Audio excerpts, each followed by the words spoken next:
Hi everyone, I am Shaurya Agarwal and welcome back to commerce world. आज की इस video में हम अपना नेक्स्ट चैप्टर नंबर 6 स्टार्ट करेंगे, जो है स्टाफिंग। इस वीडियो में हमने स्टाफिंग का मीनिंग और उसका प्रोसेस डिस्कस किया है। तो स्टार्ट करते हैं स्टाफिंग के मीनिंग से। ये मैंने एक डेफिनेशन दी हुई है। इस डेफिनेशन को समझने से पहले एक एग्जाम्पल समझते हैं। तो सपोज आप और मैं एक बिजनेसमैन है और हम एक स्कूल स्टार्ट करने लगे हैं। तो सबसे पहले तो हम क्या करेंगे, हम प्लानिंग करेंगे, स्कूल का सब कुछ प्लान करेंगे, क्या है, कैसे है, कब करना है, क्या करना है, ठीक है। फिर हम ऑर्गेनाइजिंग करेंगे, चीज़ों को अरेंज करना है, एक ऑर्गेनाइजेशन स्ट्रक्चर तैयार करना है। तो ये एक ऑर्गेनाइजेशन स्ट्रक्चर हमने मिलकर तैयार कर लिया। अब बारी है थर्ड चीज़ परफॉर्म करने की, थर्ड फंक्शन परफॉर्म करने की, जो है हमारा स्टाफिंग, ठीक है। अब ये जो मेरा ऑर्गेनाइजेशन स्ट्रक्चर है, ये भी खाली है, एम्प्टी है, कुछ भी नहीं है इसमें। अब हमने इसको फिल करना है। कैसे फिल करेंगे? ह्यूमन रिसोर्स से फिल करेंगे। ह्यूमन रिसोर्स कौन हुए हमारे? Persons, people, employees. अब इन स्ट्रक्चर को हमने कंप्लीट करना है with the help of qualified employees.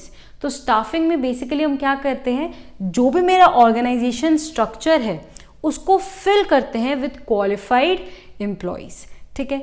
और एक और चीज़, जैसे सपोज टीचर्स हैं, ठीक है।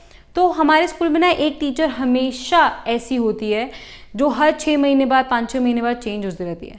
तो आपके स्कूल में कौन सी होगी मुझे नहीं पता। मेरे स्कूल में थर्ड लैंग्वेज की टीचर जो था फ्रेंच, ठीक है। तो वो टीचर हर 6 महीने बाद चेंज हो जाती थी। 3 साल के लिए थी, हर 6 महीने बाद चेंज हो जाती थी। तो सपोज ये टीचर जो है वो छोड़ के चले गए, ठीक है। अभी स्पॉट खाली हो गया। अब इस स्पॉट को हम खाली नहीं रख सकते हैं, इसको हमने दोबारा से फिल करना है। एक नई फ्रेंच टीचर जो क्वालिफाइड होगी उसको हमने दोबारा से फिल करना है, ठीक है। तो स्टाफिंग बेसिकली है क्या चीज़? Staffing has been described as the managerial function. Management का फंक्शन है, थर्ड फंक्शन है, राइट। तो staffing has been described as the managerial function of filling, जो मेरा ऑर्गेनाइजेशन स्ट्रक्चर है उसको फिल करना, and keeping filled. Keeping filled मतलब बाई चांस कोई छोड़ के चला जाता है या किसी की डेथ हो जाती है, या मेरे को नया एक डिपार्टमेंट स्टार्ट करना है, मुझे suppose pre junior wing start करना है, तो एक नया डिपार्टमेंट स्टार्ट किया, उसके लिए भी मुझे लोग चाहिए, ठीक है।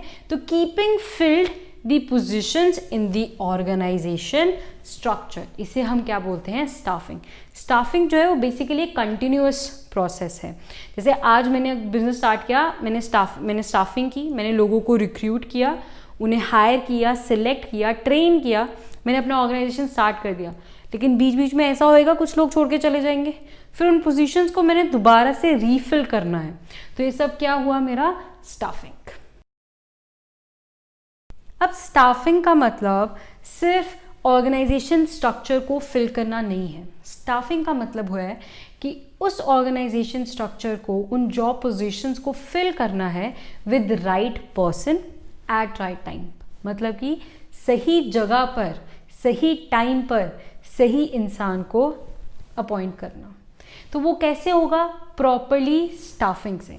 स्टाफिंग जब हम प्रॉपरली करेंगे उसी से ये चीज़ होगी, ठीक है। अभी हम स्टाफिंग प्रोसेस समझेंगे। स्टाफिंग प्रोसेस क्या होता है उसमें हम समझेंगे कैसे हम राइट पर्सन को अपॉइंट कर सकते हैं। राइट पर्सन क्यों ज़रूरी है? क्योंकि हमारी ऑर्गेनाइजेशन की जो ग्रोथ है, जो सर्वाइवल है, वो मेरे ह्यूमन रिसोर्स से ही डिपेंड करेगी। ऑब्वियसली प्रोडक्ट्स, क्वालिटी, सर्विसेज, ये सब चीज़ें डिपेंड करती है। लेकिन अगर मेरा ह्यूमन रिसोर्स ही सही नहीं हो तो कैसे मेरी ऑर्गेनाइजेशन चलेगी ना, कैसे सर्वाइव करेगी? अब आप सोचोगे तो राइट पर्सन मिलना तो आसान है, आसानी से मिल जाता है। राइट पर्सन ढूंढना बहुत मुश्किल है। ऐसा मान लीजिए कि इस वर्ल्ड में, ठीक है, इस वर्ल्ड में 2/3 जो है हमारी अर्थ का एरिया जो है वो वाटर से कवर है। और वो वाटर जो है ना, उसमें से सिर्फ 1% वो वाटर है जो हम पी सकते हैं। वही है कि हम है, बहुत सारे लोग हैं, कैंडिडेट्स बहुत सारे हैं, लेकिन उसमें से एक चुनना जो परफेक्ट उस जॉब के लिए, वो बहुत मुश्किल है। उसको हम कैसे करेंगे? इस स्टाफिंग प्रोसेस से करेंगे। स्टार्ट करते हैं number 1, that is estimating man power requirements. हम इधर एस्टिमेट लगा रहे हैं, देख रहे हैं, सोच रहे हैं कि मेरी ऑर्गेनाइजेशन में कितने लोगों की ज़रूरत है और किस टाइप के लोगों की ज़रूरत है, ठीक है। कितने लोगों की, number of persons and type of persons. Example ले सकते हैं, जैसे अभी हमने स्कूल की ऑर्गेनाइजेशन स्ट्रक्चर बनाया, तो सपोज मेरे स्कूल में 100 एम्प्लॉयज़ की ज़रूरत है, ठीक है। और उस ऑर्गेनाइजेशन स्ट्रक्चर बनाते टाइम ही हमने डिसाइड कर लिया था कि हर एक जॉब पोजीशन में क्या जॉब रिक्वायरमेंट्स है, क्या जॉब क्वालिफिकेशंस हमें चाहिए। जैसे प्रिंसिपल है तो प्रिंसिपल की क्या क्वालिफिकेशंस होंगी वो अलग होगी, एक हिंदी टीचर की क्या क्वालिफिकेशंस होगी वो अलग होगी बाकियों से। तो यही सब बातें हो रही हैं कि जब हमने एस्टिमेट लगाना है मैन पावर रिक्वायरमेंट्स का, उसमें हम दो चीज़ें देखते हैं। एक हम देखते हैं number of people, number of employees, और दूसरा हम लिखते हैं टाइप ऑफ एम्प्लॉयज़, ठीक है। ये दो चीज़ें हम देखेंगे। अब एस्टिमेटिंग मैन पावर रिक्वायरमेंट्स में हमने दो एनालिसिस करने हैं। First analysis work load analysis और दूसरा है work force analysis. Work load analysis क्या हुआ? वर्क लोड, काम का कितना लोड है मेरी ऑर्गेनाइजेशन में। इस लोड से हम डिसाइड करेंगे कि मुझे वो काम करने के लिए कितने लोग चाहिए और किस टाइप के लोग चाहिए। जो भी हमने बोला कि मुझे मेरी ऑर्गेनाइजेशन में स्कूल के लिए 100 एम्प्लॉयज़ चाहिए और उन सब की अलग अलग क्वालिफिकेशंस भी हमने बता दी, ठीक है। अब सेकेंड एनालिसिस होती है work force analysis. Work force analysis हमें ये बताता है कि एट प्रेजेंट अवेलेबल एम्प्लॉयज़ कितने हैं। जैसे कि मुझे 100 एम्प्लॉयज़ चाहिए लेकिन एट प्रेजेंट मेरे पास सिर्फ 99 एम्प्लॉयज़ है, तो एक सीट वेकेंट है अभी, ठीक है। तो 100 employees workload analysis, 99 employees present है, is my workforce analysis. अब जो एक पर्सन, वो जो वेकेंट सीट है उसको फिल कैसे करेंगे वो अब हम देखते हैं। तो पहले तो हमने देख लिया कि कितने लोग चाहिए थे और हमारे पास कितने हैं, तो उनका जो डिफरेंस आएगा, जो वेकेंट सीट्स बच गई, अब उनको फिल करने की बारी आएगी। अब उसको कैसे फिल करेंगे, तो एग्जांपल ले लेते हैं। जो एक सीट बच गई है ये हमारी बिजनेस स्टडीज़ के टीचर की, नहीं, अकाउंटेंसी की टीचर की सीट है, ठीक है। कि सपोज एक अकाउंटेंसी का टीचर है, वो हमें अपॉइंट करना है। अब तो सेकेंड स्टेप आएगा रिक्रूटमेंट का, ठीक है। पहले हमने रिक्वायरमेंट देख ली, हमें एक अकाउंटेंसी का टीचर चाहिए। अब रिक्रूटमेंट की बारी आई। रिक्रूटमेंट होता है, अब किसी भी अकाउंटेंसी के टीचर को घर बैठे बैठे तो ये नहीं पता चलेगा ना कि हाँ इस ऑर्गेनाइजेशन में एक वैकेंसी आई है, इस ऑर्गेनाइजेशन को एक अकाउंटेंसी का टीचर चाहिए, नहीं पता चलेगा। हमें एडवर्टीजमेंट देनी पड़ेगी, हमें उन कैंडिडेट्स तक पहुंचना पड़ेगा। कैसे पहुंचेंगे? टीवी के थ्रू, रेडियो के थ्रू, कहीं पे भी एडवर्टीजमेंट दी, न्यूज़पेपर में एडवर्टीजमेंट निकाल दी, या अपनी ऑर्गेनाइजेशन के बाहर हमने एडवर्टीजमेंट निकाल दी। जो भी हमने एडवर्टीजमेंट दी, उनको बताया कि देखो हमें एक अकाउंटेंसी का टीचर चाहिए, ये जॉब होगी, ये रिस्पॉन्सिबिलिटी होगी, ऐसे ऐसे आपने काम करना होगा और ये सब जॉब क्वालिफिकेशंस की ज़रूरत है, ठीक है। हम उनको बता रहे हैं। अब शक्कर है तो मक्खी तो आएगी ना, फिर अकाउंटेंसी वाले टीचर तो फिर आएंगे ना वो जॉब फिल करने के लिए।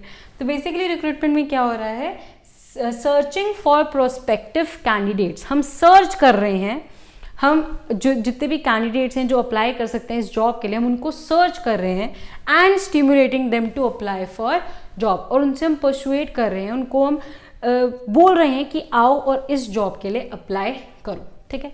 तो मुझे वैकेंसी कितनी है? एक टीचर की, उसको अप्लाई करते हैं 50 टीचर्स, ठीक है।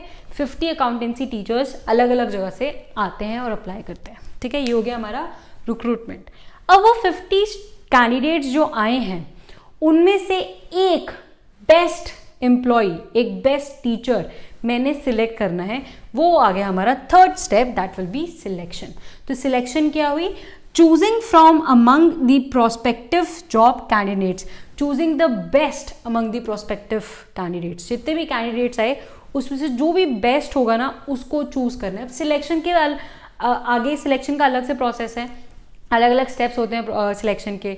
जॉब जैसे कोई लेटर होगा, कोई एग्ज़ाम होगा, रिटन एग्ज़ाम होगा, या फिर आपसे कोई क्विज़ हो जाएगी। अलग अलग सिलेक्शन प्रोसेस होते हैं। डिफरेंट वे से हम देख सकते हैं कि कौन सा एम्प्लॉय इस पर्टिकुलर फील्ड के लिए, इस पर्टिकुलर जॉब के लिए सूट कर सकता है, ठीक है।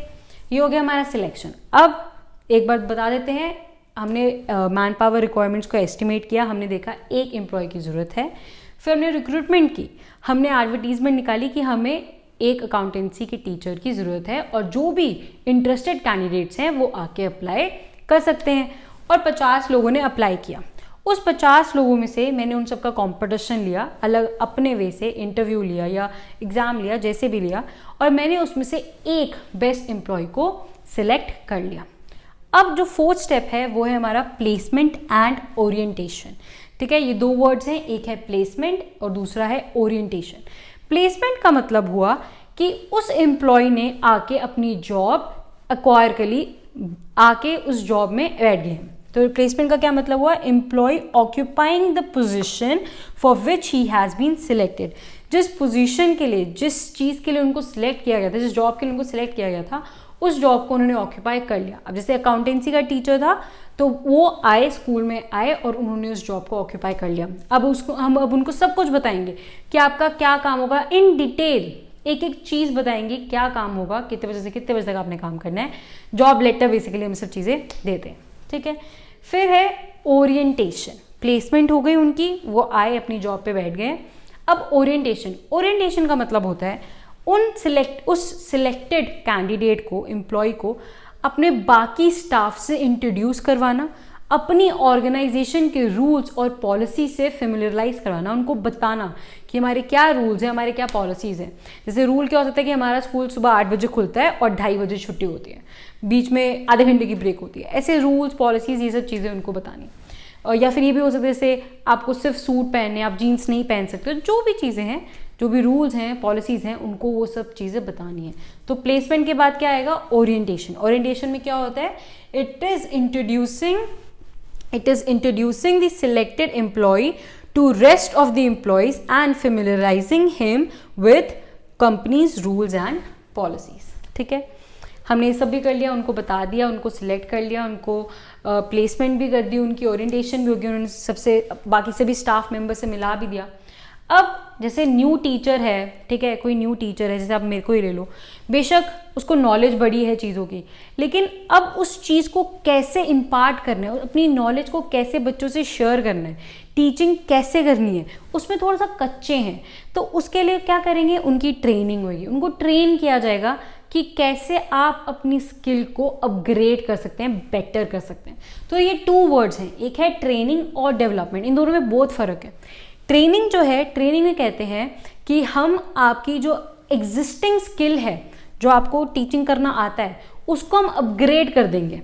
ठीक है, तो ट्रेनिंग का क्या मतलब है? It refers to the upgradation of the existing skill of an employ. जो ऑलरेडी एग्जिस्टिंग स्किल है उसको अपग्रेड कर देंगे, बेटर कर देंगे, वो ही ट्रेनिंग। तो ट्रेनिंग भी करेंगे और साथ साथ जो बाकी भी हमारे टीचर्स हैं और जो भी हमारे न्यू एम्प्लॉयज़ हैं, उन सब की डेवलपमेंट भी करेंगे।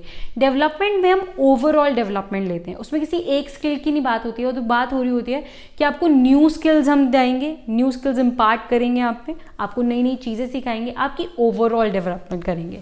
तो डेवलपमेंट क्या हुई? Development means learning new skills for the overall development of an employee. So ये था हमारा स्टाफिंग प्रोसेस। हमने वो अकाउंटेंसी टीचर जो है वो हायर कर लिया, अच्छी सारी बातचीत हो गई है।